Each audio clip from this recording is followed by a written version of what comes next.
Unmatched is famous for having an extensive roster of playable characters, but with so many matchups available, it is extremely difficult to play them all. In this series, we will be analyzing a variety of matchups in detail and hopefully discover some hidden gems. Join me as we explore the latest matchup of the month.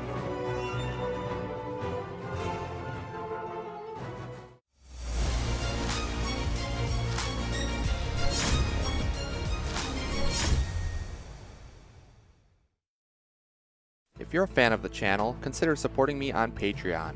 For as little as $1 per month, you can help me continue to bring you premier Unmatched content. Unlock exclusive rewards by becoming a patron today.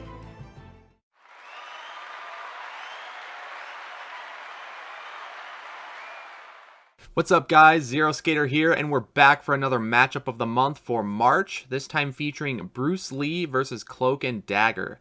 So super exciting to be trying out one of the fan favorites with Bruce up against one of the new fighters from the Teen Spirit box, being Cloak and Dagger. So I have not played too much of Teen Spirit just yet, but I've played Cloak and Dagger a couple of times, and they are a blast, let me tell you. They're very, very scary and kind of explosive, honestly. So it's going to be cool to see them go up against Bruce Lee, which is the classic, combo deck, and see maybe who can pull off their combo first. But really looking forward to that. But if you guys missed the last episode, that was the Genie versus Medusa.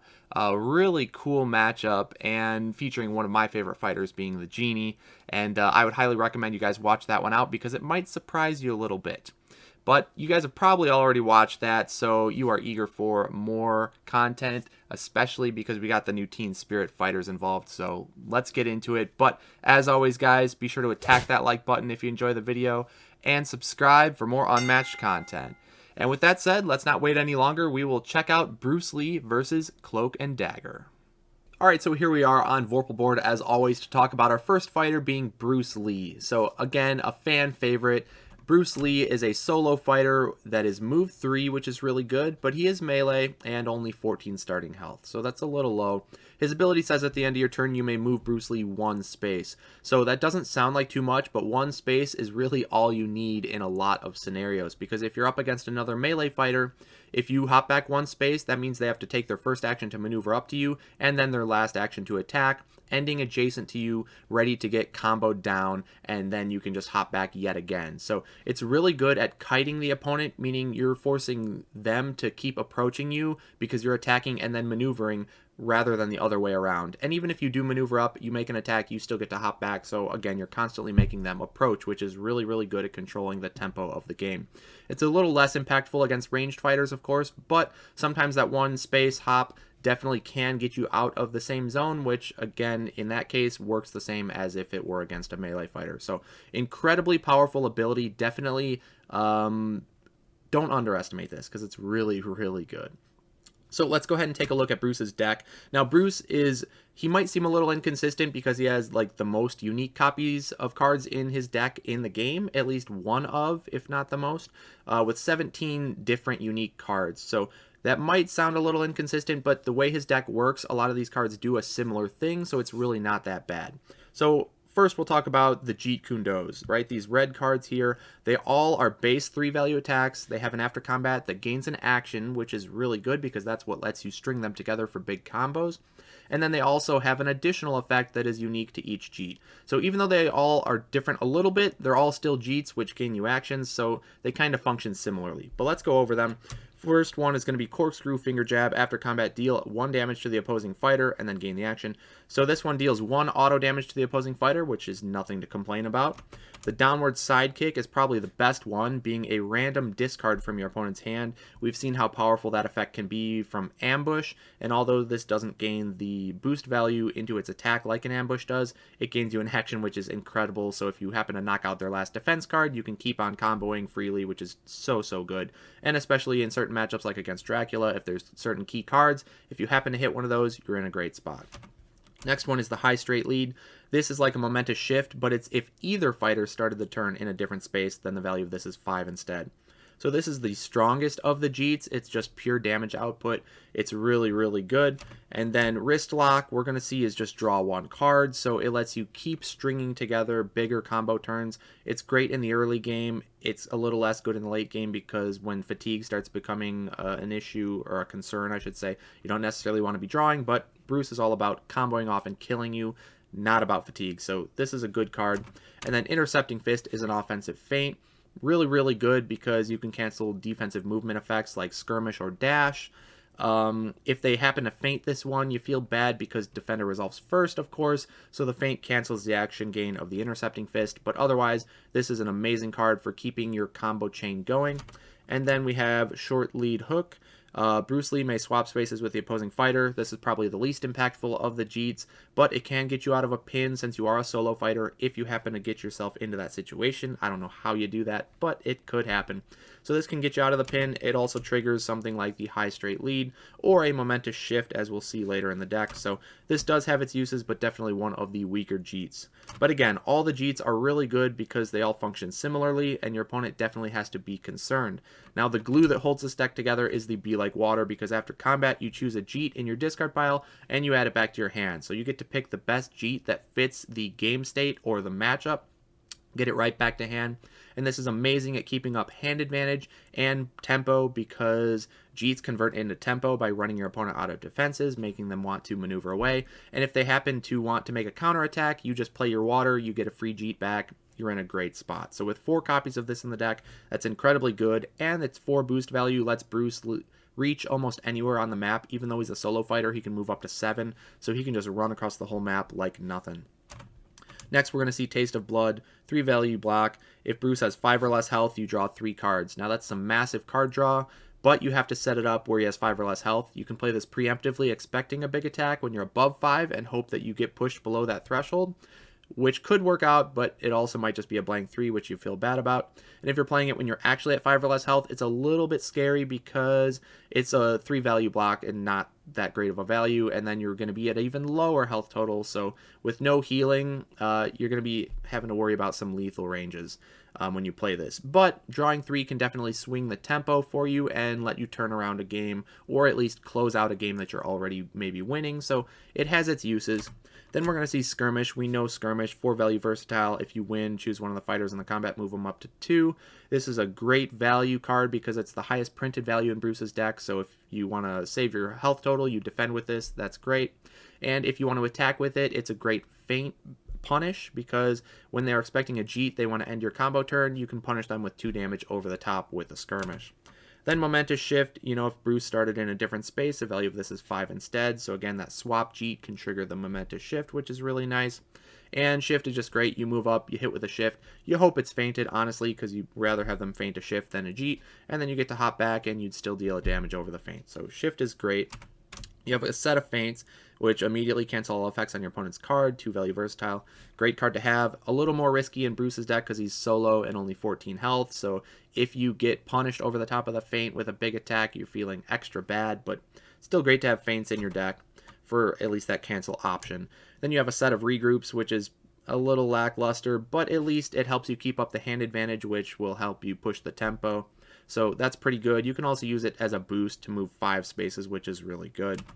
And then the Little Dragon. This card's great. If your hand is empty, the value of this is 6 instead. So when you go up to attack empty-handed, your opponent is going to throw a feint if they have it, obviously, because they don't want you hitting them with a 6 and then drawing 2 cards after combat with Little Dragons. So you better just be a little bit careful, but if you know they don't have any feints, maybe they're out, maybe their deck doesn't have it, this can be a great attack there being a 6. But it's also good as just a better regroup, right? You go up and you attack, and it's non-conditional 2-card draw, which is great if you can bait out a defense and draw the 2 cards. So Little Dragon, don't always try to go for the 6, but if the situation calls for it, this definitely can work out well. It can also be a great defense when it's the last one in your hand, because if they feint to try to stop your card draw, well, that's probably the end of their turn because they had to move up first because you hop back with your ability. So Little Dragon is just a great card and a 3 boost value as well if you don't want that card draw. Then we get into the schemes. Nunchaku is the only one where you're going to see 2 copies. All of Bruce's attacks this turn are +1 value, and you gain an action. So obviously, this is best used when you're going to make multiple attacks in the same turn. So when you start in attack range of your opponent, that's when it's best to play Nunchaku, because your opponent doesn't know when you're going to throw a Jeet, and so they don't know when to feint and when to value block. And Nunchaku just is going to get you extra damage if you can get over the top of their defense for every attack you're going to make. So this could be seen as maybe 1, 2, 3 auto damage. It's really good, and it just helps set up your great combo turns. Then we have Hua. This is one of the best cards in the deck because it's essentially any Jeet at any time. You just choose a Jeet from your discard, add it to hand, and gain an action. So you're just swapping this card with the Jeet of your choice. No harm, no foul. Really good card there. Just pick whatever best fits the situation. Then you're going to see Bring It On, which lets you choose an opposing fighter in Bruce's zone and pull them adjacent to Bruce, and you gain an action. So it's great when they start just outside of your attack range, but still in the same zone. You just pull them over.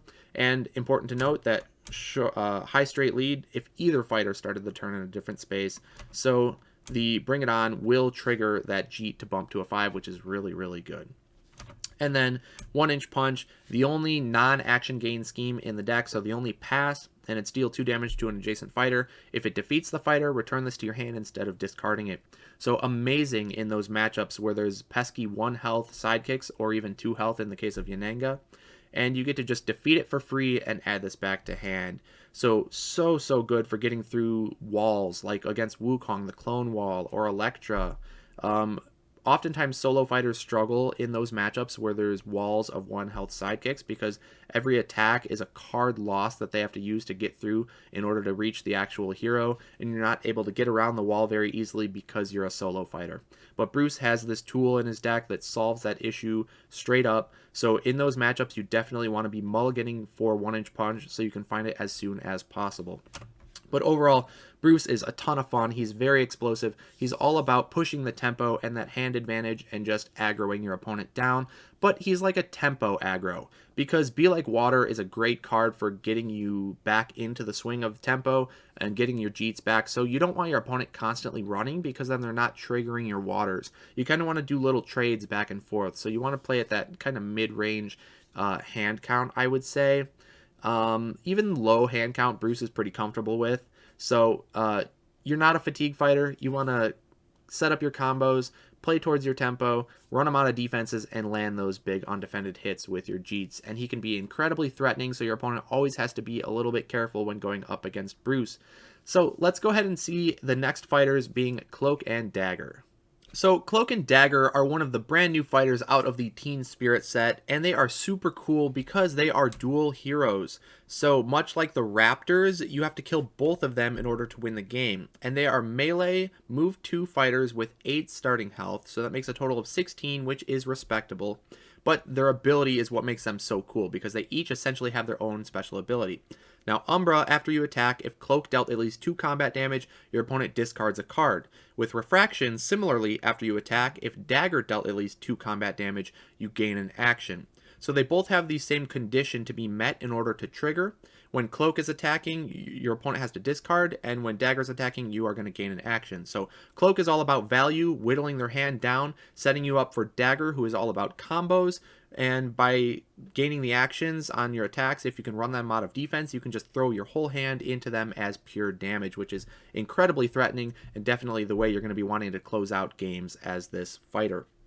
So let's go over their deck. Now, their deck is really consistent, seeing as there's only 12 unique cards in the deck, but their deck, a lot of the cards rely on having both of the fighters alive at the same time, and based on who used them, they get different effects. And so to maximize the value of this deck, you really got to keep both of them alive throughout the whole game, or at least the majority. Otherwise, your deck is going to have a lot of blanks in it. So let's get into it. Into the Void being the first card, 2 value attack. During combat, you may boost this attack. It's like a second shot, but the Muldoon version, unfortunately, which is like the great value brand version, because this can only, it starts off as a 2 instead of a 3, and it can only bump up to a max of 5 because 3 is the highest boost value in this deck. So nothing too impressive there, but it has its uses. Channel the Dark, it says after combat, if Cloak played this card, place the opposing fighter adjacent to Dagger and gain an action. So you do actually have to place adjacent to Dagger in order to gain the action. So if Dagger has been defeated already, this will be a blank 2, which is very bad. But otherwise, if Dagger's alive, this is very strong because Cloak is attacking. They have to respect it because, as you can see, every card in this deck is at least a 2 value or higher. So if your opponent ever takes an attack undefended, they are guaranteeing you to get your ability. So they got to respect it, and then you're also going to gain an action and throw them adjacent to Dagger. So you're running them out of cards really well, pushing the tempo and the hand advantage, and threatening them with this card. So very, very surprisingly good. At least if Dagger is still alive. Then Commanding Impact. Oh my gosh, this card is ridiculous in this deck. We already know how strong this card is in general, but with this deck especially, you're getting additional effects on top of it if you're dealing at least 2 damage, which is pretty easy. So unless they max value block with a 4 value defense like a Skirmish, the commanding is going to be crazy because you're going to draw a card, and if you're Cloak, you're going to also make them discard a card, or if you're Dagger, you're going to draw and you're going to gain an action, so it's like a 5 value cheat, which is just ridiculous. And if they faint, not to mention, the commanding just punishes so much harder than any other deck because you're also getting actions or extra discard over the top of a feint, so they definitely don't want to be fainting this card. Dark Force Dimension is a Cloak specific attack. Now there's only one specific attack for each fighter, so this is Cloak's 4 value attack. After combat, place the opposing fighter in any space at all, and your opponent discards a card. So if they feint this, they're discarding because they take 2 damage and your ability triggers. If they don't feint it, they're going to be discarding a card anyways because of this after combat. So it's a great value card. It's a 2-for-1 like always. And also you get to put the opposing fighter in any space, so you can set up pin scenarios in corridors. You can also just throw them adjacent to Dagger if this was your first action attack, and then maybe combo off on them. So this is really, really brutal, and definitely the reason why you want Cloak to be gone.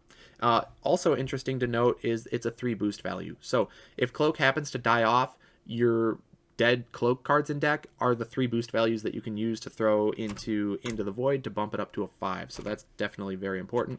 And then we're going to look at Dagger's attack being Light Force Barrage. It's a 7 value attack, which is huge, although its effect is really bad because it can't be canceled. And after combat, if you won the combat, your fighter takes damage equal to the damage that you dealt.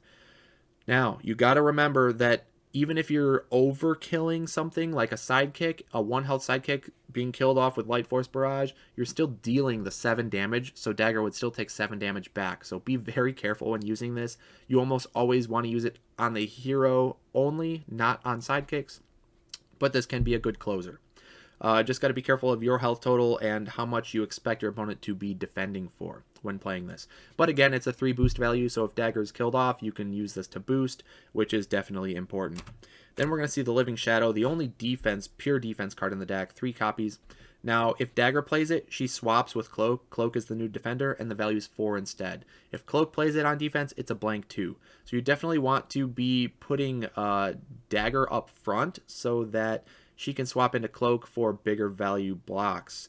And then, of course, if one of your fighters are killed off, this card is just a blank 2, which is really, really bad. Then we're going to see the perfect balance, 4 value versatile, so the highest printed defense value in the deck being a 4. If Cloak and Dagger are both adjacent to the opposing fighter, it bumps up to a 6 instead. So maybe there are some scenarios where you can force the opponent into triggering this on your defense. 6 value defense is really good, especially when you only have 8 starting health, but that's pretty hard to set up. The more important and more applicable scenario for this card is using it on offense, because if you get both Cloak and Dagger adjacent to the opponent when you make your attack, if they feint to stop it from being a 6, well, they take 2 damage and you get your ability trigger.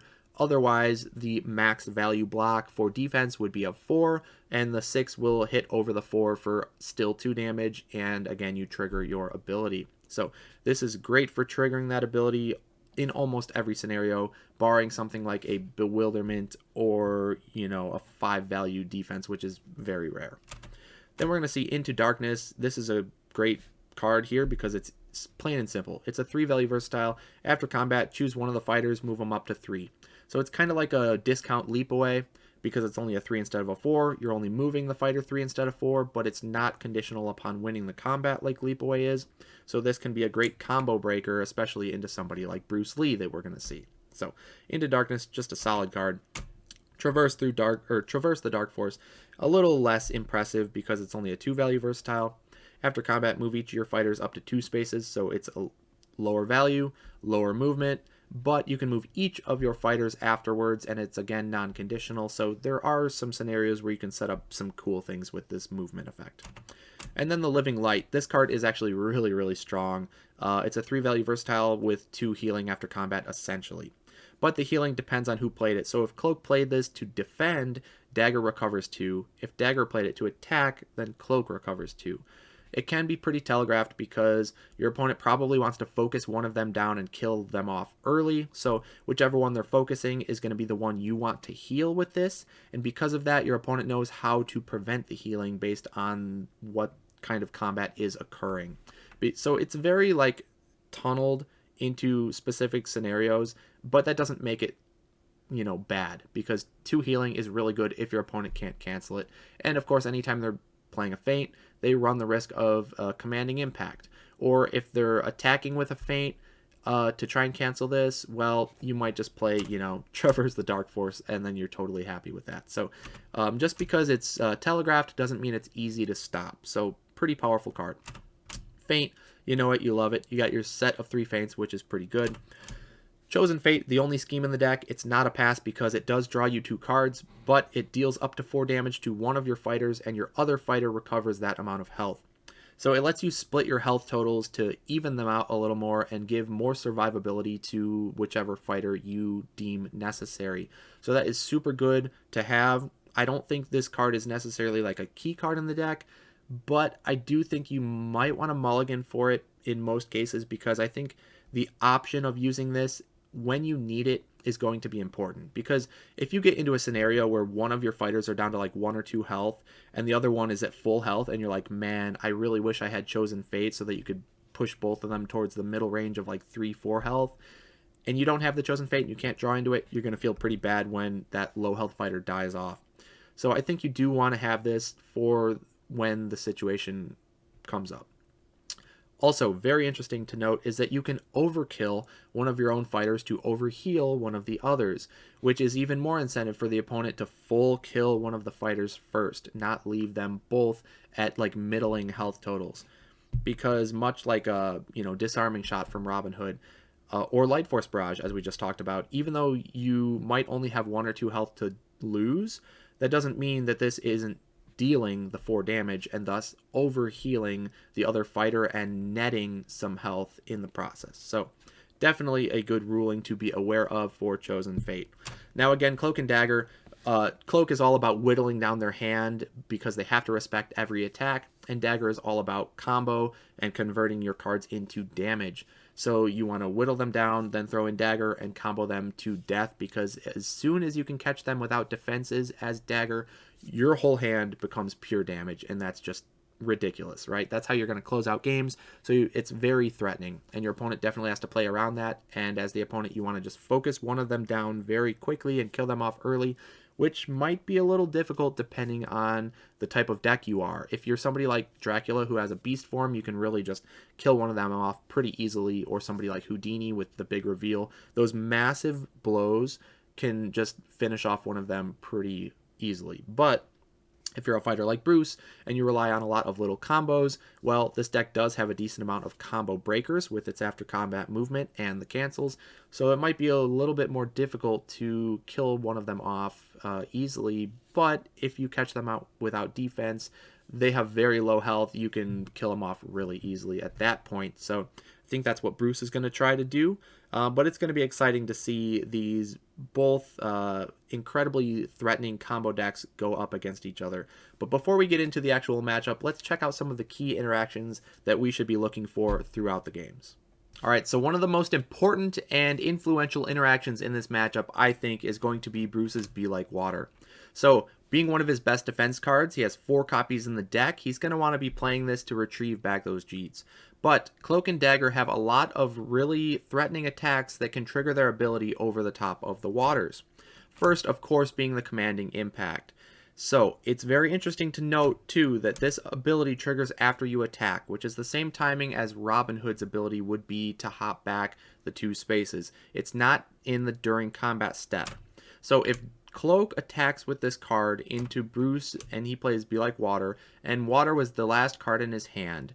The Water is going to trigger its after combat first and get a Jeet back, and then the Cloak ability is going to trigger and make Bruce discard that Jeet that he just retrieved back. So if Water's the last card in hand and he defends against Cloak, he risks discarding the Jeet that he grabs back because of the timing of the Umbra ability.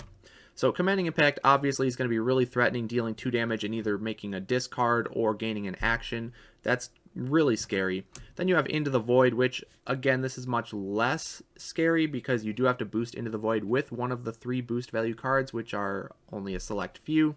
But Bruce still does have to consider that as an option. And then Perfect Balance, again, this is pretty much the ultimate ability trigger as long as you get both Cloak and Dagger adjacent to attack with it. It's either going to be a 4 if fainted, which triggers, or a 6, which will trigger. So Perfect Balance will always trigger the ability as long as you can fulfill that condition of both fighters being adjacent. And of course, Dagger has Light Force Barrage, which is going to be really a big hit over Be Like Water. So you're taking 4 damage, but you will also deal Dagger 4 damage and get a Jeet back. But Dagger gets to gain an action, so she can either attack again if she would like, or maneuver away so she doesn't get comboed down by Bruce. So the moments that Bruce wants to play Water are probably the moments that Cloak and Dagger want to be throwing these big attacks, expecting the Water in order to get their ability triggered afterwards. So it's going to be really interesting, the mind games that go into Bruce and when he plays the Waters, and it's going to be a lot of back and forth between that. But I think if Cloak and Dagger can call out those Waters correctly, they will be able to trigger their abilities a lot and really get some extra value over the top of that defense. And the next interaction I want to point out is Bruce's Intercepting Fist Jeet. So this immediately cancels all effects on your opponent's card again, and that's going to be great into these combo breaker defenses that Cloak and Dagger have. Especially the Living Shadow, because this is a during combat effect, the immediate effect of Intercepting Fist will stop Dagger from swapping into Cloak, and this will just be a blank 2 in that case, and so Intercepting Fist alone will hit for 1 damage over the Living Shadow and allow Bruce to keep comboing onto Dagger, which could be very, very important because I do think that you're going to need Dagger to close out the game, and with that being said, I think Bruce wants to combo down Dagger first, and a lot of fighters might want to combo Dagger first, but this Living Shadow really gives her kind of an extra insurance policy and lets her swap into Cloak and put Cloak up front as the main defender. But with Bruce having the option of potentially stopping that swap, that could be really, really impactful in the matchup. As well as, of course, stopping Into Darkness, which is a combo breaker, and Traverse the Dark Force as well. So I think Intercepting Fist is going to be a really key card in enabling those combo strings and killing off one of these 2 fighters quickly so that Bruce can get the upper hand in the rest of the game. So again, the mind games between what are Cloak and Dagger going to defend with and when is the Intercepting Fist come out, I think that is going to be really, really impactful.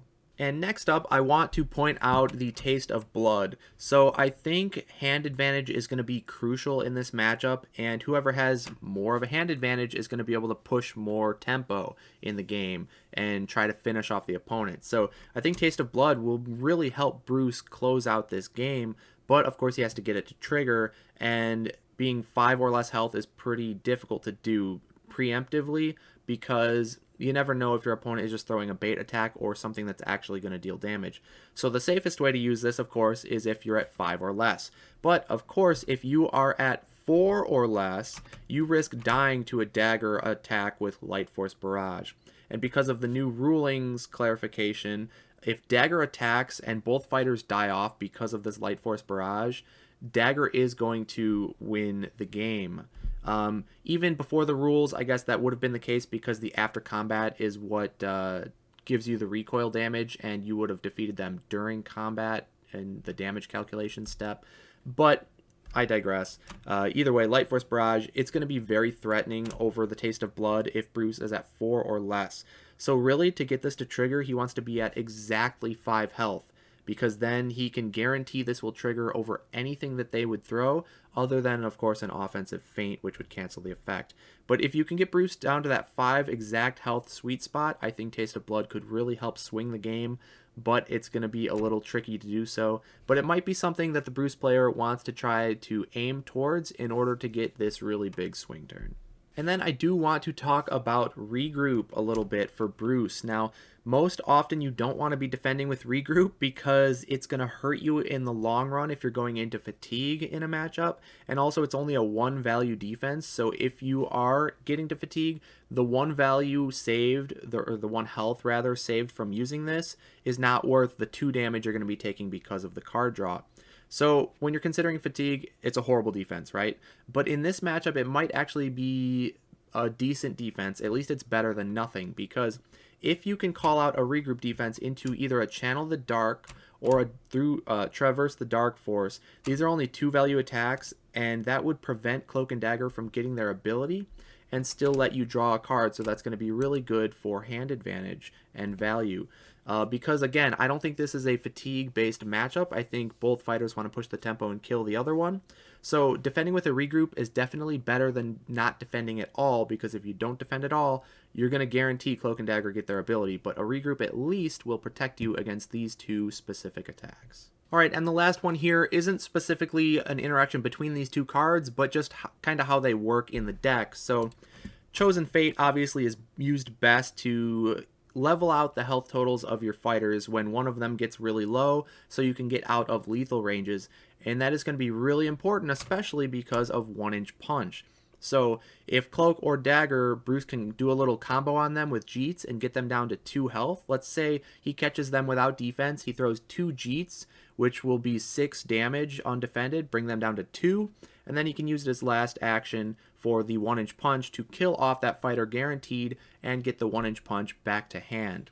So if you can combo them down as Bruce, but then your turn ends and they're able to use Chosen Fate to level out the health totals and bring them above 2, now you can no longer kill them off with the 1-inch punch, and it's going to be much more difficult.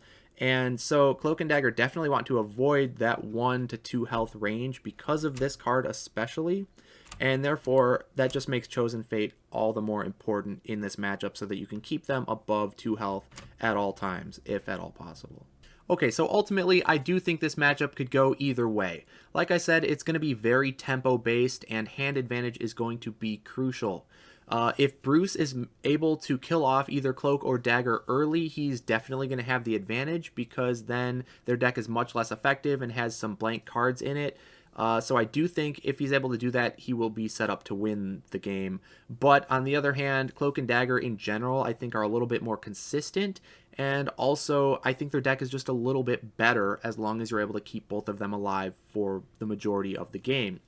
And another thing to consider that's going to be a huge determining factor are the feints. Because on one hand, for Bruce, all of his combos are dependent on his Jeets, on his card effects, right? So feints from Cloak and Dagger can cancel Bruce's combos.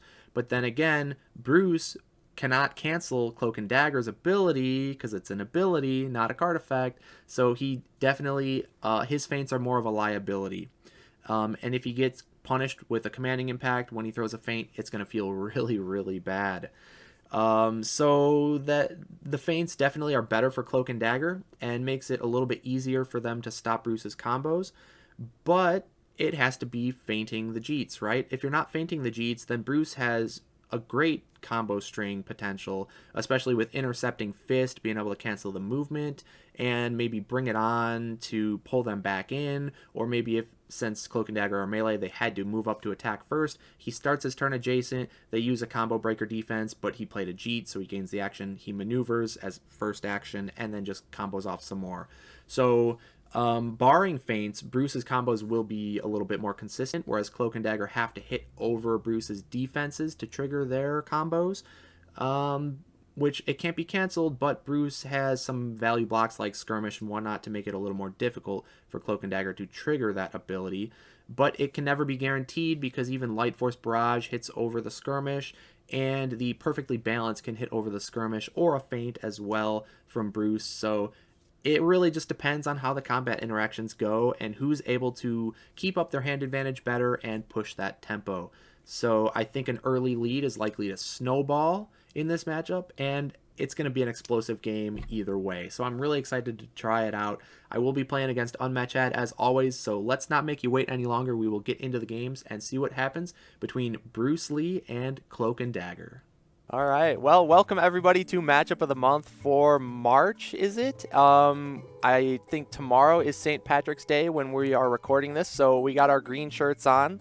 So everybody watching this better be wearing a green shirt as well, or else, what is it? You get pinched or Yeah, I think we have punched to or pinch you. something. Yeah.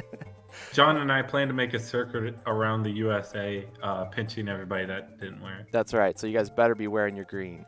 I forgot to in my intro, but I will wear the green in the outro, so I'm safe. But yeah, so this time we have Bruce Lee and Cloak and Dagger. So one of the newest fighters coming out of the Teen Spirit box that was just released, and people are just now getting their shipments, so that's super exciting. Chad, I know you've been grinding Teen Spirit like a madman, but I've only played a couple of games with them, so you're definitely, I think, going to have the upper hand here. But thanks for joining me as always, and how are you feeling about this matchup? Yeah, so I have been grinding Teen Spirit. I found that it was great for my mental energy to be doing something unmatched related that just wasn't like unmatched, like the specific matchups I wanted to practice during the tournament. So I just had a ton of fun with these fighters. I'm very excited to see what happens today. I kind of went into this thinking that Cloak and Dagger, I think, would just destroy Bruce. But I did try it once. Ashley had mentioned it. So we had tried it, and I think it's very volatile. I really think it's kind of when does Bruce get his Jeets? When do I find my commandings? Kind of that stuff. So I think we'll have two close games on our hand. But I think they'll be close in terms of like, okay, if you had an extra feint, you would have lived there. If you had your skirmish, you would have lived there. But not close in the health totals. Exactly. Yeah. But yeah, they could still be over within like 3 turns. That's honestly exactly what I figured. I think there's a lot of factors, especially when I was going over like the key points and key interactions in my recording. It's like there's a lot of things that can go either way.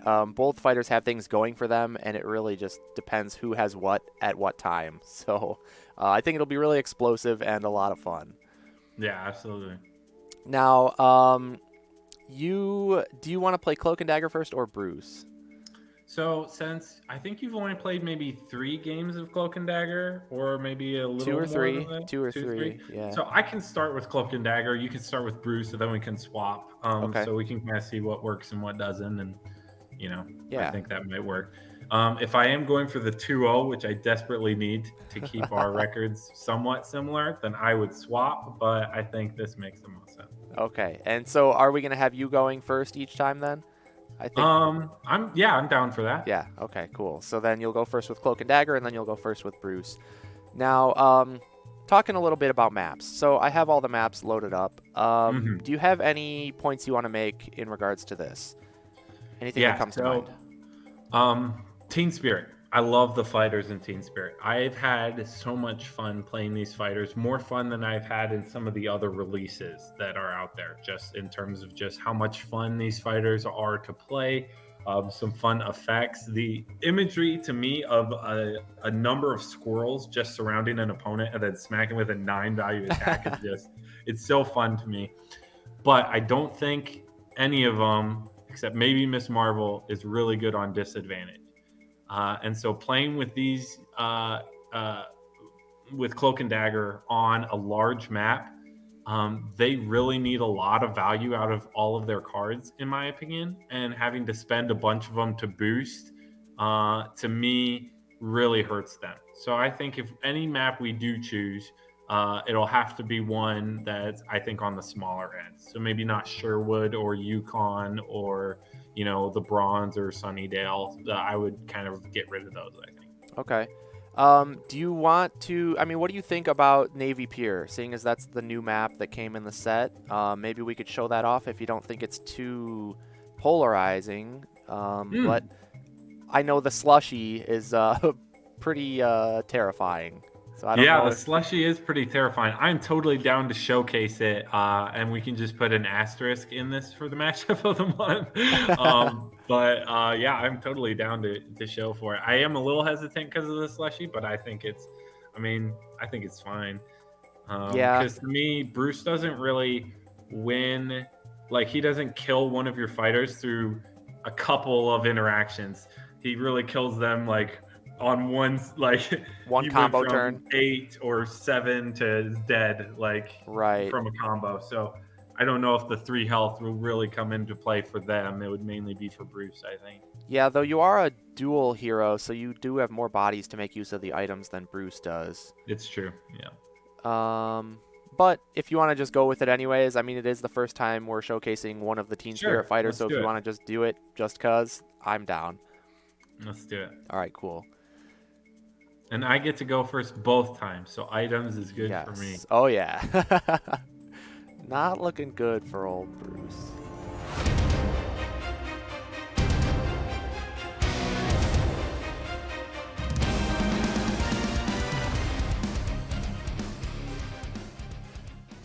Okay, so also interesting thing to note, whenever you are playing a dual hero, Chad here gets to draw his starting hand before he decides to place any of his fighters, not just the sidekick. Even though most people just put down the hero right away, then they put down the sidekick after you draw your hand, it's actually, that applies to all of your heroes. So you get to place based on your hand. Mm-hmm. Now, what's interesting here is that, at least for me, the +2 tokens and the +1 tokens are only really ever used on defense. Yeah. For me, because of your bunny hop, which to me, the bunny hop is what made my opinions of this matchup change. Isn't that always the case, though, with every Bruce matchup? Like, that ability is one of the strongest in the game, honestly. It's so nuts. Yeah. So I'm actually, no surprise, gonna mulligan. Because look at all Oh, that yeah. yellow and no Jeets. That's an awful start. Yeah, I definitely need some Jeets. Double Nunchak. Ridiculous. Come on, give me some red cards, just not too many of them. That is awful, dude. Yeah. That's so funny. All right, a bit better. Yeah, I'm keeping if you didn't hear that. All right, man. I'm ready when you are. Good luck, have fun. Yeah, good luck, have fun. So popping the balloons. Yeah. Just like at the carnival with the darts. Popping them balloons. John, your analogies are getting better and better. Yeah, thanks, man. I've been practicing. All right, I'll maneuver. You good there? Yeah. Alrighty. So, I will then start with a maneuver. No passes. So if I go camp on an item token, I don't really have too much to worry about. Yeah, I'll maneuver again. And we'll go 1, 2, 3, and I will end there. You're up. I'll maneuver. What I'll you have got Cloak for me, attack you. Cloak? What you got? All right, I'm going to make a big call out, and I'm going to hope that this is one of your 2s. Oh, it was a 2, but it's a 2 that you can boost. Okay. But my regroup would draw first, so I get to see my new card before deciding what to discard for your dagger. Or I mean your cloak, Umbra. I really was trying to bait the feint out because I assumed you'd throw the feint while I would, warp you to dagger if you were thinking it was that one. I was thinking it was that one. Or the one that moves each of them 2, so you could move Cloak right back onto the slushy and away from Bruce standing on a +1 token for a counterattack. So I expected one of those 2 cards, and therefore I threw the regroup, hoping that that would be good enough to avoid your ability. Mm-hmm. But I will take 3 here. 1, 2, 3. I will draw 1 from regroup, and then I will discard with your Umbra. I honestly think that one of the worst cards in the matchup is Feint. So Yeah, I'm that's gonna fair. throw that away. We're gonna attack with +1. All right, let's go. 3, or well, 2, because you do cancel the item. Then let's attack again, second action. Oh, come on, dude, really? You had 2 feints, what is wrong with you? And now you're 3 health down to Just move over and pod that stupid slushy. Are you kidding me, dude? That was such crap. Oh my gosh. I did not expect the double feint. Go ahead. That's all Yeah. right. At least 2 of them are gone. I don't want a bunny hop. It's tempting to attack you, Yeah. but it's not the smart move. No. Maneuver and stupid XL slushy. Oh, what a broken card. Not even a card. That was so good for me. All right. I will maneuver. Then I will maneuver again. And end of turn, we'll hop there, and you're up. Maneuver? I think this is a really fun map. Like, I don't know how much I'm going to like it in competitive play, but it's just fun to play on. It's fun to look at, too. I agree. I think I'll do that, and it's your turn. You know I can go 1, 2, 3, right? I don't know if that changes your decision, but I'm just making sure you're aware. I think it does. Thank you. Yeah. Okay, you're good there? Mm-hmm. All right, let's see. Double fade. That was so stupid, dude. I hate losing both the feints, but I knew that some tricks with the skirmish would be had, and I was like, it makes sense to go for it, I think. Mm-hmm. I'll maneuver. I'm going to maneuver again. 1, 2, 3, and I will get rid of another feint, and it's your turn. I'll maneuver. Boost with this. Interesting. I guess you have to boost no matter what. I'll have Dagger attack you. Now I have to worry about that 4 that becomes a 6, the perfectly balanced. So we're going to go with item token +2 with the water. Yeah, that's what I figured, which sucks because you only take 2 and you get your ability, but I'm going to grab my Jeet back. That's the damage cheat, right? Yep. Okay. I'll have Dagger attack you. Dagger. Now is when we throw skirmish. And I'll take 2.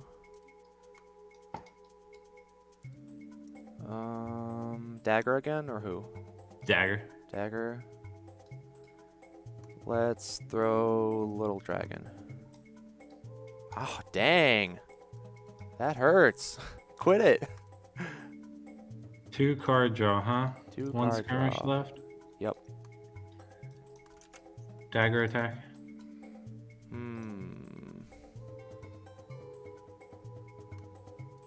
Hurts to have to do this. Yep. Dagger attack. Yep, GG. Oh my god, that was horrible.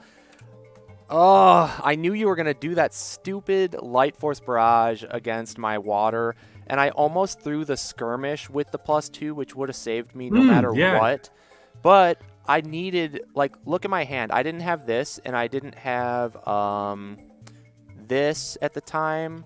So my hand was looking like... It was garbage. This was my hand. This was my hand, so I was like, I need offensive pressure. I didn't even have this. This was my hand right here. Oh my god. And I really wanted that Jeep back because I figured, well, I'll take some damage this turn, but I'm going to totally annihilate him next turn because I already used up 2 of his feints. And I'm going to just attack him with a bunch of stuff, like hit with the draw 2, which would have drawn me into a Nunchaku and a Jeet. It was the draw Jeet, hit with this Jeet. After Nunchaku, bring it on if you try to get away, and then 1-inch punch to kill off one of your dudes, and then I'd be sitting pretty with waters in hand and whatnot. And I was like, well, what are the chances he, first has the 7 and throws it? I figured if you have it, you're throwing it no matter what, because you know I'm probably going to play water with the +2, which is probably exact. Is that what you thought? Exactly. Yeah, exactly. It's so telegraphed, right? But then I was like, well, he has to have it first and then do it, which of course he will if he has it. And then you still have to have like the perfectly balanced to punish my skirmish follow-up, and then still a bunch of like big stuff to punish, you know, anything else that I throw. Yeah, I agree with your logic. It came down to, hey, Chad has to have the perfect hand here in order to win. And, dude, I kept drawing, and I'm like, holy cow! my hand that I decided to keep was at the beginning of the game. Double feint, double commanding. What's this? Oh my gosh, Yeah. dude. Insta keep, dude. Ridiculous. Insta keep. Oh my gosh.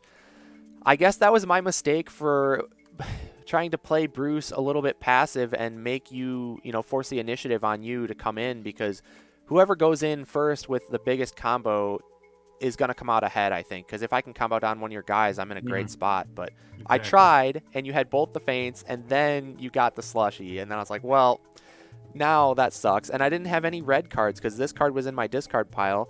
And I just had waters, and I wasn't going to keep throwing all my versatiles. Mm-hmm. So I just didn't want to go in that previous turn. I almost went in and just hit with a feint because I overdrew and I discarded the feint anyways. I almost went in, attacked with the feint, and then just hopped back. But then if I did that, I knew that I wouldn't have the +2 item for Yeah, defense. you would have died instantly on the last turn because they still had both perfectly balanced. So I don't even have to boost too because Cloak is here, so I can go here and attack with both perfectly balances, and then my 7, and I think it's GG at Dude. that point. You even drew into both of the perfectly balanced off of this starting hand. That's ridiculous. Yeah, Holy cow. dude, it was nuts. But Well, that said, missing my, I really want my Cloak action gains in this. And not seeing those, not that it mattered here because I had all my firepower, but yeah, if you can kill one of them before I see these, that's the crux of the matchup, in my opinion. yeah. Because this is the only way I can guarantee an action gain other than this without the tokens. Yep. Um, Yep. but yeah. But anyway, to speak to this, I think you got to kill Dagger, which sucks because of the swaps. Yeah. But you are under no threat of dying against Cloak. Cloak, in Yeah. my opinion. I He agree. just doesn't even have 14 damage to do over your defenses. Yeah. So you only have to worry about action gains, and this is actually really good for her in this matchup, especially if she's got both of them, and she's at a high enough health to where like she can throw them. Because like if I'm at 5 health or whatever, I mean maybe 6 health, so you got to do it early. So maybe that's not even an example worth doing because you could throw a feint, right? And then I take 5, you take 5, and then Yeah. I'm dead. Right. If you're at So 5 that's or probably not an lower. example worth throwing, but yeah. Yeah. That went exactly how I expected, though, honestly. Yeah, I 17 cards left in my deck, 16 left in Yeah, yours. I made a bad call. I should have not played What Are the Chances? I mean, how many times do I have to learn? How many times do I have to get punished asking that question before I learn? I know it even happened to me in in semis. Oh, man, feels so bad, man. If I just would have thrown the skirmish, the problem, again, though, is, like, I didn't have any offensive pressure, and so even if I lived that turn, it's like, where am I going from there, right? Like, And I had the hand that moves a fighter in the combat 3 spaces, and I don't think you had cancel Jeet that you drew. no, but I had Bring It On. Yeah, but I could have pushed you Yeah. here. But and if I then, attack first action with a Jeet and you push, then it's okay. I can still maneuver up and It's hit true. more, right? Yeah, But, you had mentioned attacking with the little dragon first. yeah, true. So Because I didn't have anything to no, but you attack. didn't need to because it was already gone. And yeah, so I think you're right. I think you would have attacked with it first, and I think I still would have lived though, and you would have been at like Yeah, just a little. it was not good. Yeah, You I just was had in a way great too many big damage cards, and I took way too much damage too quick. But Yeah, and that's the volatility of Cloak and Dagger right there. yeah. All right, well, let's flip it around. Game 2. All right, is this the fastest? Oh, yeah. Oh, yeah, by a lot.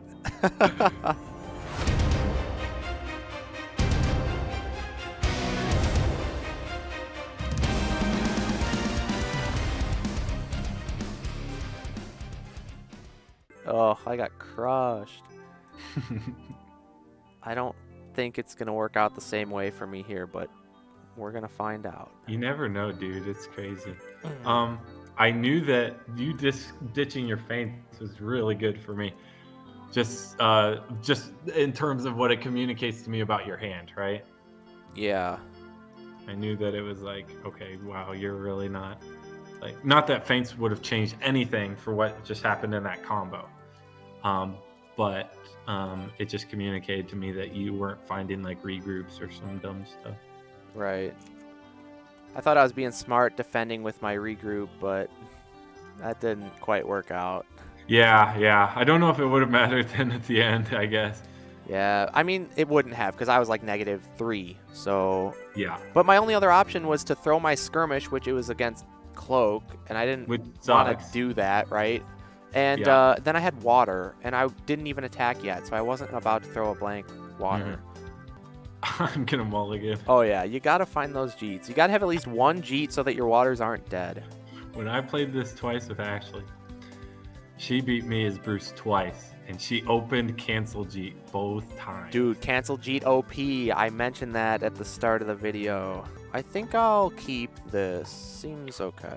Ooh. John keeping? Alright, good luck, have fun. You too. Alright, I'll maneuver. Oh, change your color too. Oh, yeah. That was almost really bad. If you don't change your color before you move off your starting space, you're automatically disqualified. You lose. Yeah, GG. Yeah, GG, buddy. You just messed up big time. Yeah, hey, I had fun. This map also has a lot of green on it, so it's very fitting for St. Patrick's Day as well. Second action, pop this. Oh, come on. What a scumbag. Really? I feel like I Wow. have to. If I take center stage, John's gonna pull some shenanigans. I agree. Get there on his turn. Camp Yeah, the snot out of it. That was smart. I'm going to Yep. pop the helium balloons turn 1. Yep. I'm going to win that prize here. I'm going to nail it. There is one fighter. One fighter. I will not name any names because I think this is pretty cool and meta. That gains a huge benefit from helium balloons. Really? Mm-hmm. Huh. I'm interested to hear. Massive. I'll Massive. tell you off of stream. Okay, all right. I'm interested. All right, I'm going to take a maneuver here. And then I'll post it in a video. For those of you that are like, huh, Chad kind of looks a little bit like a caveman. Well, my wife got me a beard like trimming and tending kit for Christmas, so I am trying to become Darkblade. You got a long way to go, buddy. Darkblade has an epic beard. It's amazing. Yes, it is. All right, I'm going to boost here with Interesting. I like it. this card because, you know, Dagger is the one up front here. So we're going to go 1, 2, 3, 4. Okay. Cloak will go... Yeah, I feel like I got to get some hits in while there's no waters online. So... That's fair. But now I really regret popping that health token before I could have used it. Yeah. Actually, what? I get 4 spaces of movement with this guy? Yeah. Oh, so John, I guess you can see why I hesitated on that last game with what to boost with into your regroup, because I had the 7. I was like, do I need that extra damage now or do I need the 7? I felt like end of the day, I needed the 7. Yep, I agree. I mean, you made the right call, obviously. But yeah. All right, let's see what happens. All right. How am I to die? Let's have Dagger attack. Okay. You draw 2, I draw 1. Attack again. How dare you? Nice. Cancel my movement. Okay, your turn. All right, I will attack you. Gonna throw the shadow. Swat. Oh no! During combat. It's during combat. All right, Dagger takes 1.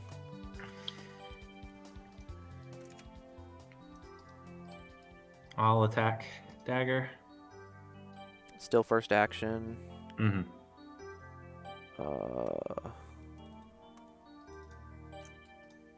Oh no! All right, evens on the left. Odds on the right. Yeah. That was even. It was a 2. Dang. You're right. Ooh, what do you have? Oh, I don't know. Dang it, Wow, that sucks. You had a great hand of defense. I do. I want to go to the +2, but I also don't want to get hit by Bring It On. So... I'll maneuver. And I'll attack you. Alright. 1 damage on Dagger. Yep. And time to run. Holy cow. Oh, alright. You're 7 cards into your deck, and you have no cards in. Ridiculous. It's nuts, dude. Oh, man. But you got random discard Jeet early game. That's brutal. And cancel G. That was huge. Yeah, man. 2 really good ones. Drew into them off the dragon. Nice. Yeah, I said in my video too, my analysis, like hand advantage is going to be huge in this matchup. I agree. Let's see. Let's go 1, 2. So because of Bring It On, I don't want to end in a zone with an item. Because you can go to the item, bring it on, and pull, like, then you get your buff. Yep. So let's do that. Maneuver again. 1, 2, 3, 4. Okay, your turn. Okay. I'll maneuver. Boost. Yep. I'll attack. Nice. You want to swap? Spaces G. No, I'm good. Okay. I'll attack. It's so scary because it's like, is it the Jeet or is this the finisher? Usually the finisher is a momentous shift, but it could also be like a little dragon or a regroup just to get card draw. But if it's another Jeet, you know I only have 1 card in hand, so I don't have any card draw. So I'm going to have to take one of these attacks if you have a Jeet. So it's like, do you have the Jeet or is this the finisher? And I need to make the call. I guess even if I call it wrong and it is the finisher, the worst that can happen is it's a shift and I live. I'll take this. Good take. All right, yes. All right, so I take 2. Yep. Oh, you get to hop. Yep. All right, I will maneuver. And are there any safe places for me?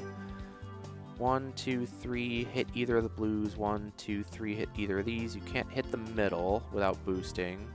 So I'll go 1, 2. I will maneuver again and go like this. 1, 2, 3, 1, 2, 3, and it's your turn. Actually, I'll move Cloak here, but yeah, you're up. Okay. I just feel like that's purely a better space because I'm closer to center if I want to run that way, so why would I stand at the edge? Yeah, it's a fair point. I just want to keep pressuring you so that you don't get the opportunity to use your healing thing.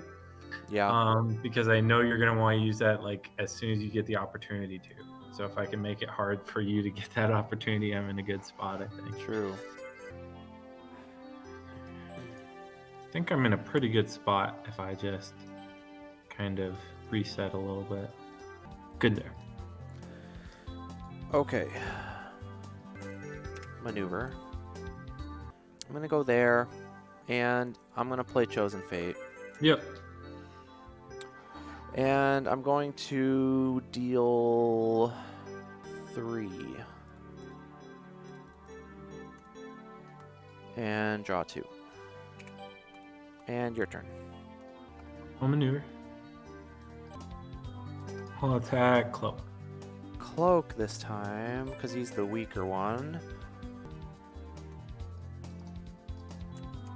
Cloak takes 2, and I'll move you here.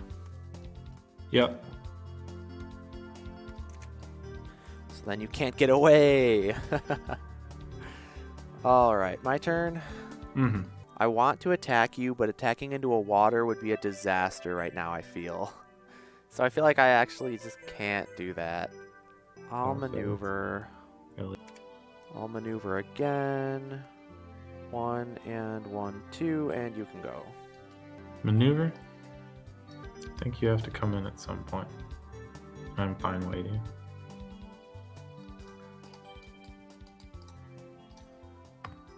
Maneuver. Beast. Boosting with, what was that, a regroup? Yeah. Yeah, I'll go here. Okay. And my turn.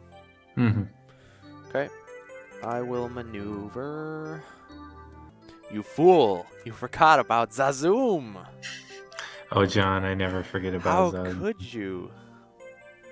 How could you do such a foolish thing?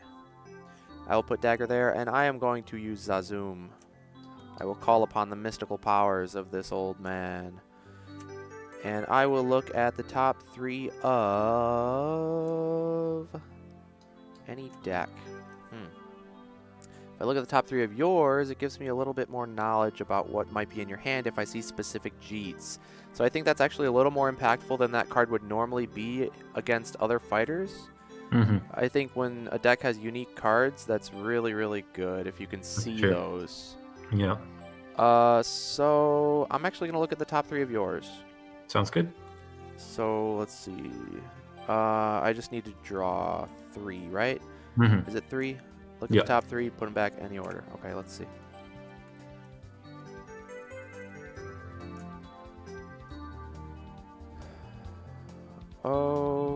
Okay. We're going to put this back first. And then which one do I want you to draw next? I think we'll go like that and like that. And it's your turn. Okay. Home maneuver. Of course. What'd you draw there, Chad? Huh? What'd you get? No worries. No worries. I don't like that. We'll put you here. Okay. Oh, no, I don't like that either. Wait, you keep dragging more cards down. What's going on? All right, I'll attack Cloak with this. Okay, you got a +1 attack under Nunchaku. This is your last action, though, yeah? Correct. Okay, so if it's a skirmish, it could be a 5. If it's a shift, it could be a 6. Also brutal. You put me in a tough 50-50 situation here. Well, here we go. Let's hope. All right, we take 1. Good call. You take 2 because Oh, Nunchaku. Oh my gosh, it was even a worse situation than I thought. If you didn't have that card, you wouldn't have gotten out of it. Yeah, I knew there was a reason I was scared. Whew, all right. Or wait, no, I will move myself. There. Yeah, I'm good Yeah, with that. much better. Okay. Yep, I had to bet you didn't have that card. I felt like it was worth going for. Hey man, what are the chances? 100% always. I know, dude. I was like, crap. But you were like, it's a 50-50. I'm like, oh, maybe he doesn't have it. Yeah, I 'cause know. I there's no way said that it's a on purpose 50-50. to throw you off, but It doesn't matter. but it doesn't matter because I Yeah, revealed it anyways. over I know. That's fair. I know, but in case I didn't choose to go with that, I didn't want you to know. Yeah, no, I think that's a fair call. All right, so my turn. I will maneuver. Oh, we're jamming now. Let's see. All right, you're in the perfect range where I can boost with this terrible card and reach you. Reach me with dagger. Let's go Or with cloak. Cloak, yep. And Dagger can go 3. I think I'm happy to stay where I'm at, actually. The Cloak will attack. Take it. All right. I get to throw you up to Dagger. Keeping Cloak safe. Dagger attack. With the token? Yes, with the token, 100%.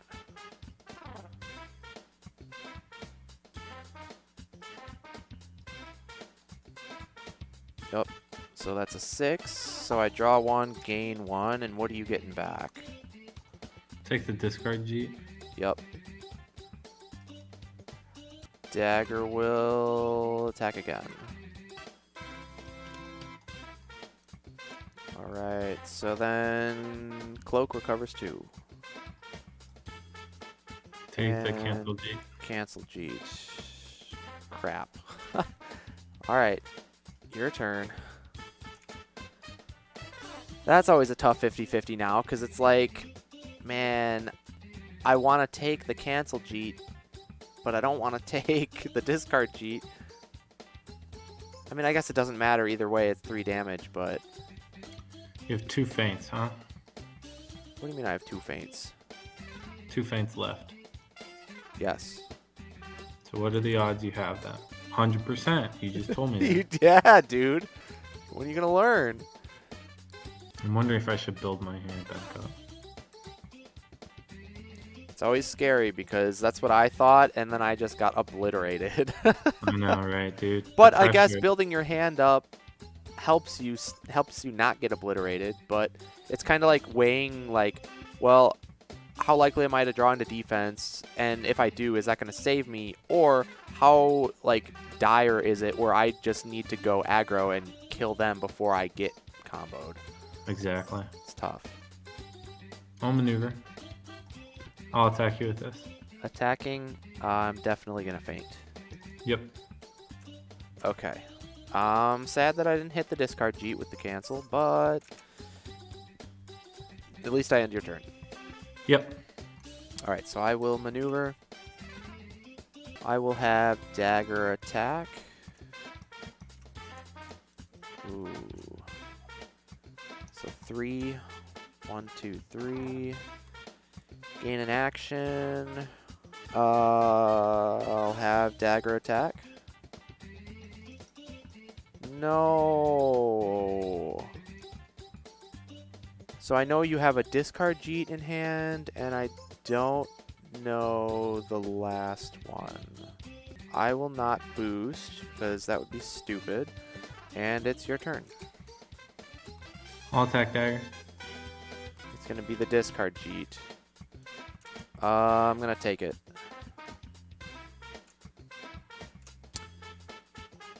Okay, we're going to do this right this time. Evens on the left. And it's an odd, so that means so odds on the right. right. Thank goodness. You got the bad one. Oh, great. Although you killed dagger, which I'm a little sad about. It's huge for me, for sure. Yes. And the boostable is actually some source of damage for you. True. I'll maneuver. I don't want to just go for it. Oh, you have another action after this maneuver, don't you? I do. I see. But with what I'd have to boost with, it doesn't seem worth it. And then it's like it seems like a Hail Mary, like all or nothing. You So either you win or took lose this turn. You took it, which means you don't have a feint. Because a feint would have saved you. And you knew it was, or you were pretty certain it was the discard cheat. So I'll boost with this. 1 and Fortunately. I'll attack you. GG, Mr. High Straight Lead. Hey, let's go. Dang. Nothing was going to save me there. All my defenses were this. 2s. Only Living Light, yeah, I guess, which is a Wingard, 1 yeah. one of, yeah. And then I would have gained an Dang. action from that, putting you down to 2. And I would have drawn into defense. So I would have been good. Yup. Oh, and you man. would've come here. Holy cow, dude. That was close. Yeah. A it much was. different game than the first one. I know, dude. I opened cancel Oh. cheat after a mulligan. And I drew into discard cheat So off of the good. little So dragon, good. dude. So Good. I don't know. I guess this second to last turn when I was attacking with dagger, maybe I got a little greedy throwing the boostable. I didn't think you'd have 2 skirmishes though. I knew you had the 1, but like that was, you literally had to have your last one. Mm-hmm. The feint was the only other thing you need to worry about. Yeah, I guess. I expected you to play a water, and I just wanted to get some damage and then back off. Mm-hmm. And you had this, right? Yeah. Yeah. So, again, I guess it was greedy. I should have just backed off. But my defenses were dwindling anyways. Yeah, I mean, and we saw you didn't have any good value defenses for like my things. Now, I would have got a Living Shadow, though, man, on my next card. That sucks. Then the Chosen yeah. Fate, which if you're both really low, like I was at 3, then you can overheal, right? So I could kill off Cloak for 4, and then heal dagger all the way up to 7. Yeah. That would have been Which- nice. I was wondering if fatigue was actually going to come into play if you actually overkilled dagger, and then just play with because you still had 2 of those discard ones. Yeah. Like, I was wondering if I was actually worried about that because I had already discarded a bunch of my junk too, right? Regroups are gone, 1 Nunchaku gone, so I had like a Nunchaku. That's it. Wow. That I was worried about. Yeah. But being at 3, I think you're right to overkill dagger because 3 is just once you find your next living light, I'm dead. You mean Light Force? Sorry, Light Force Barrage, yeah. Yeah, exactly. So I think you're right. So yeah, I should have backed off. I wanted to end the game there too. I was a little greedy because I'm like, well, I might just kill him here. Yeah. But yeah, I should have backed off. Oh well. Because I was at 5 at that point, right? Or no? No, you were 6. 3. Well, you attacked me, so I was at 4 maybe because I took 1 from your commanding. I dealt 2 with the commanding. No, 1. No. 1 over my skirmish. Yeah. Right? Yeah, I think so. I don't know. I threw the Light Force, I think, and I threw commanding. Oh, that's what it was. So Right? Light Force into the skirmish. Either way, I mean, you did I a was at skirmish 6. against my Into the Void, and you ended at 3. Yeah, I was So- at 6. You threw Light Force. I went down to 3. You went down to 3. Yeah. And then you attacked with that one and didn't boost it. That's what Right. it was. Yeah, I was greedy. I should have backed off. Mhm. Well, that was my mistake. But Crazy. that was a fun game. Yeah, dude, both of them were. Oh, the first Well, I game was guess the last one was a little ridiculous. less exciting. Fun for me. Yeah. So, I mean, what are the takeaways from this matchup? Do you think it's favored one way or the other, or is it kind of like we talked about and it's pretty even and it's just really volatile and depends on who, Yeah. goes first? So if people are playing this game and I had to put money on one of the fighters, I would choose whichever fighter is going first. Yeah. Yeah, I think that's a smart call. I think that's basically it, in my opinion.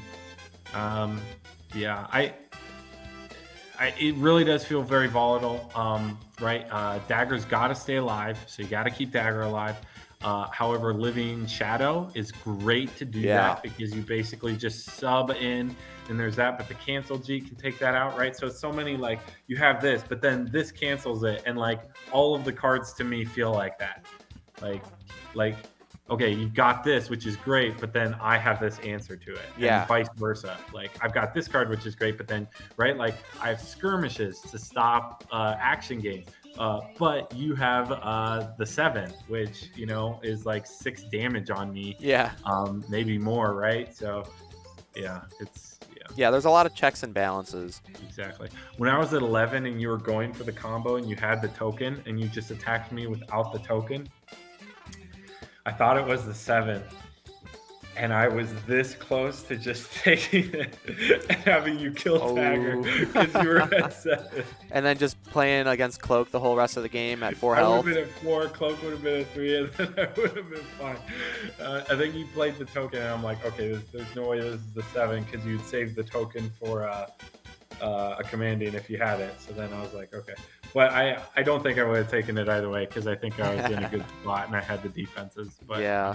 I was considering it. So when you were like over here or something, that turn where you were like, oh, I don't know if I should attack or if I should back off, and then you ended up double maneuvering back. If you would have went for it, you probably would have killed me because I had like 1 defense and that was it. And you could have, I'm sure you had a couple of Jeets to throw at I me. didn't. No? No. Dang. The only Jeets I saw were the ones here until I drew this last one. Okay. So once my Jeets were gone early game, I was out of them. Okay. Yeah, I saw this with the Zazoom. I made sure to put that one the lowest I could. Yeah, that's fair. Didn't want you getting that anytime soon. The Zazoom was clutch. I think that was the right play by you. That was huge. It also prevented me from overdrawing that turn. It was really good. Yeah, it really was. Felt great. That Be Like Water, though, did help me out. Yeah. Getting that defense. But, yeah, I think you made the right call. That was when I went for the kill on Cloak, which I almost got. I liked that Almost. play. I love that play. Maneuver, boost a 3 group, play Bring It On to bring him in, play Nunchaku, and then use the token and say, you have to play this one card or Cloak is dead. Yeah, Very cool. that was rough. I do agree definitely with, like, when you said you'd bet on whoever goes first. I think that's really a huge deal in this matchup because of the hand advantage and the tempo game, right? It's all about tempo, and whoever can make that first move safely is the key. And I think it's so good for Cloak and Dagger when they get to build up to 7 cards. Bruce doesn't necessarily want to maneuver in and boost at that to attack with a hand disadvantage into a full hand Cloak and Dagger. Especially seeing as their health is split between 2 bodies, and so even if you happen to kill one of them early, I guess hypothetically that probably would win you the game. But still, like, a full hand Cloak and Dagger is pretty scary, right? Yeah. Especially when your stuff can get canceled with a feint. Yeah, I played this game once with Ashley today on lunch, and it was she killed Cloak like turn 2, and I was like, well, what do I do? But I just ran away and double maneuvered consistently as Dagger and said, my only hope here is the big combo.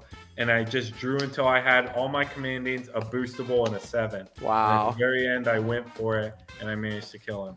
That's crazy. So it's like it's just like that. The fact that you lose Cloak and that you could still win, obviously I needed to draw them in the right order. So I was just betting on doing it. Yeah. But that's your only hope at Yeah, that point. no, that's crazy, though, that's even an option. It is. But yeah, if Cloak and Dagger are first and they build up a hand and Bruce doesn't want to go in, so he double maneuvers, they get to push the tempo by going in first, right? And they even get to attack into Bruce when he doesn't have waters online yet. Whereas if Bruce goes first and you have the same similar situation where Bruce double maneuvers, Cloak and Dagger are like, well, do I really want to double maneuver into Bruce and end adjacent at a hand disadvantage? No, not really. So they double maneuver, but then Bruce gets to go in, hit with his Jeet, at least to get it online for waters, even if he's fainted, right? And then hop back. And then if they want to go in and attack, which they're going to have to because they're at full hand and they don't have passes, they're attacking into a water, which gives Bruce his Jeet right back, and then he's ready to combo off on them. So, yeah, I think whoever goes first, it actually makes a massive difference in this matchup. Yeah. Now, I forgot, when I went in with my shift onto Cloak, I forgot one main thing about anybody that has shift versus these fighters, and that is this card. The Channel of the Dark, where you throw them next to shift, is so good. Oh yeah, then you get a 5 value defense against Dagger. Yeah, so you stop like everything. So I used that early up here, and then I was like, dang it, that was wrong because I didn't have my other one, and I'd already used another one. I can't remember why I used one of these earlier. But you fainted it. I went for the into the feint, which I still stand by. But I had a Jeet. But it was a discard Jeet. I had to save. Oh yeah. No, that's a crucial play. I didn't even think about that one. The Channel of the Dark, throwing him into Dagger, and then you have a 5 value defense. That's awesome. Yeah, it's why Bigfoot can still do well. I mean, not that Bigfoot's Bigfoot, but that fact makes it so that Cloak and Dagger can't really plan around like, oh, I'm winning this combat. If that makes sense. Right. Yeah, well, close matchup, fun games, and you got your 2 points, so you're clawing your way back into the it's pretty far, I think. That's okay. Was it Medusa Genie, because I can't count? Chad, don't you say anything. Electra. Don't you say anything about you-know-who. Oh, yeah, well, little spoilers, John. Yeah, no spoilers, I wasn't going to Chad. say anything. I think we were back and forth, I think, even until I think it started with Medusa Yen Electra. Houdini. No, Medusa Electra you made up for with Alice Moon Knight. Oh, that's true. And then Yen Houdini is when it started, because then it was the Genie Medusa. Genie Medusa. So that put you in the hole. So now you're back up, and you're bringing it back. Oh yeah, I'm close. You're close. Yeah. Hey, Mike, I hope you're happy. Why? What did Mike say? Remember last time we were hanging out? Mike said, "Hey, you need to do better in Match of the Month," and then he hung up. That's right. Oh, I forgot about that. That was so funny. I hope you're happy, Mike. Yeah, Mike, I that did is for this you. Loser. All right, man. Well, good games again. Thanks Yeah. for joining me as always, and I'm looking forward to the next one. Yeah, sounds good. Thanks again. All right, everybody. Thank you for watching. That'll do it for the matchup of the month for March, and hopefully I'll get this out pretty soon. And then matchup of the month for April is coming up, and who knows who that's gonna be. It'll be fun though, for sure. I'm looking forward to it. All right, and that's going to do it for matchup of the month for March, everybody. That Bruce Lee versus Cloak and Dagger, very, very explosive matchup and a lot of fun. That game one, I just got absolutely destroyed, which was really cool to see that burst potential coming out from Dagger. And then game two was much more slow grind up until like some combo turns that really swung the game to one side. So kind of what I expected, but try it out for yourself. I had a lot of fun playing it, and I'm sure you will as well. So thanks again, to Chad for playing as always, and I'm really looking forward to the next one. So be sure to like the video if you enjoyed it, and subscribe to the channel if you're not already, and consider supporting me on Patreon, where you can vote for your own matchup of the month and maybe have your vote featured in an upcoming video. So I really appreciate all the support from everybody, and I'm looking forward to more in the future. So that'll do it for this one. Thank you all for watching. I'm ZeroSkater12, and I'll see you next time.